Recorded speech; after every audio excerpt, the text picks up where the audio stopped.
Hello, welcome you to watching Daily News. And now today's headlines. Prime Minister Win Tan-dung pays 3-day official visit to Belarus. Pepper exports fetch $370 million in 4 months. Festival connects ethnic groups in mountainous region.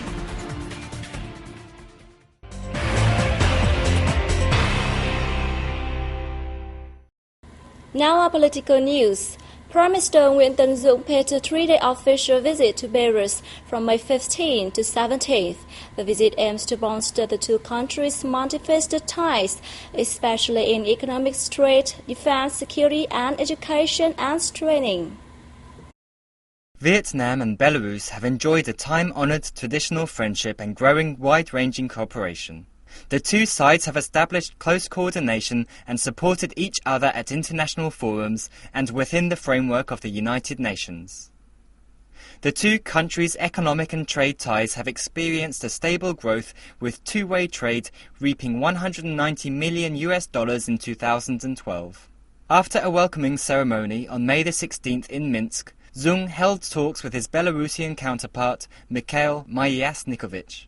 He said Vietnam always attaches importance to further consolidating and developing relations with traditional friends, including Belarus. The Belarusian Prime Minister said that developing friendship and mutually beneficiary cooperation with Vietnam is one of the pillars of his country's foreign policy. They agreed to improve the operating efficiency of the Intergovernmental Committee on Economics, Trade and Science Technology Cooperation. The two leaders concentrated on measures to lift two-way trade and investment from both sides in the time to come. They underscored the significance as a breakthrough of the early conclusion of negotiations and signing of a free trade agreement between Vietnam and the Customs Union of Russia, Belarus and Kazakhstan. The two sides voiced support for maintaining peace, stability, maritime safety and security in the East Sea, and resolving territorial disputes by peaceful means in line with international law. After the talks, Zung and Mikhail Myasnikovich signed a joint statement on the results of the former's visit to Belarus. The same day, Zung met with Chairman of the House of Representatives, Andreychenko, and Deputy Chairman of the Council of the Republic, Ruzetsky. He proposed the Belarus National Assembly increase its legal support to rapidly implement reached cooperation agreements, supervise the implementation of signed agreements, and step up cooperation between the two countries' localities.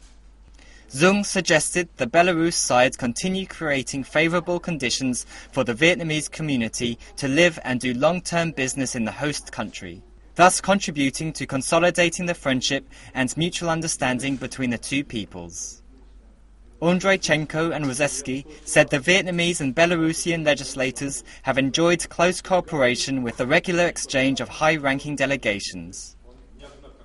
They affirmed that the National Assembly of Belarus strongly backs cooperation between the two countries, especially in economics, trade and investment, heading to the target of $1 billion in two-way trade in the future.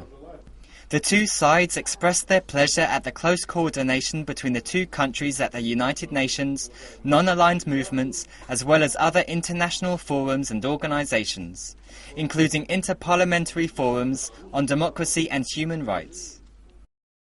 On May the 17th, Prime Minister Win Tan-dung met with Belarusian President Alexander Lukashenko in Minsk.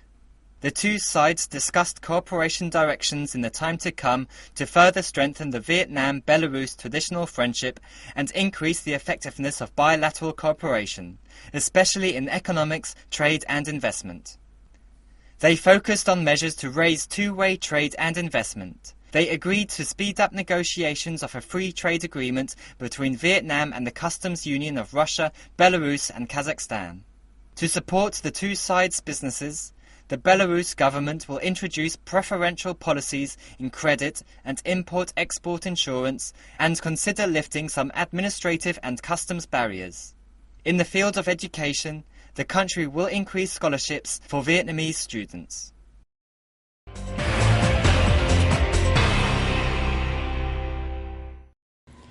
A high-ranking delegation from the Ministry of Public Security, led by Mr. Chen Dae-kwang, visits Japan from May 13 to 17.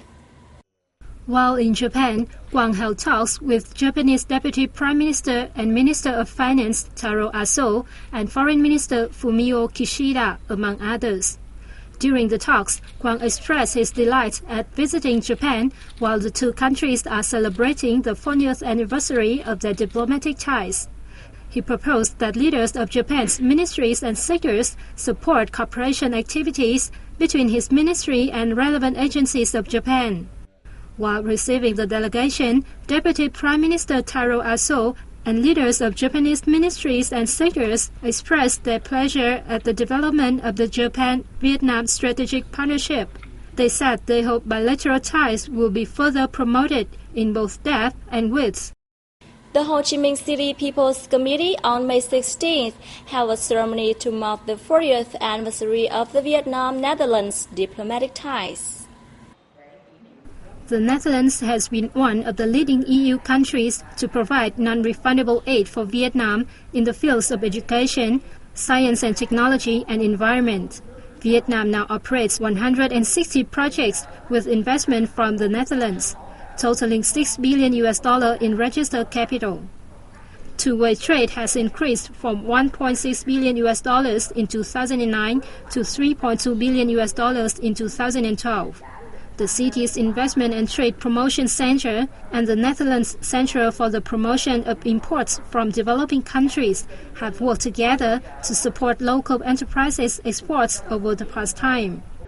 Dutch Consul General in Ho Chi Minh City, Simon van der Burg, said, bilateral ties mark a shift from a relationship based on development aid to one that supports trade and investment by improving the business climate and expanding the business scope.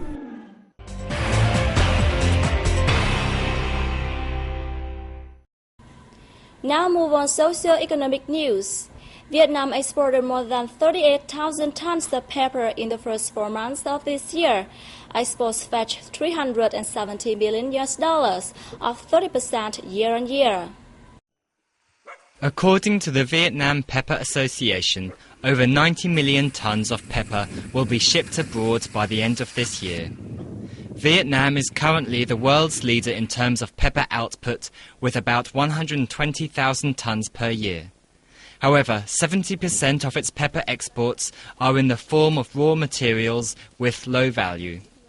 The country exports pepper to more than 90 countries and territories. But most consumers are unaware that the spice they use originates from Vietnam, as products are usually processed and packaged overseas. 6 foreign-invested businesses are purchasing and processing pepper in Vietnam. They contributed nearly 40% of the country's total pepper export turnover last year. The Vietnam Pepper Association says pepper businesses should accelerate their restructuring and work together to maintain their global market share. It added that local exporters need to hone their competitive edge to stay ahead of foreign rivals. A 3-day cultural, sports and tourism festival for ethnic groups opened in the central province of Thừa Thiên Huế on May 16th with various festive activities. Our reporters have more. Visitors to the biennial festival will have the chance to enjoy traditional music, dance and costumes of ethnic groups in the province, such as Pa Co, Ta Oi and Cơ Tu. They can participate in various traditional games and taste typical foods of ethnic minority groups. Visitors are also introduced to homestay tours and tourist destinations in the mountainous A Luoi district, where the festival is held this year. A number of exhibitions will also be organized looking at the national border, sea and islands, as well as tangible and intangible cultural heritages of A Luoi district and Thừa Thiên Huế province. That's V News from Hanoi. I'm Bảo Ngọc. Thank you for watching and see you next time.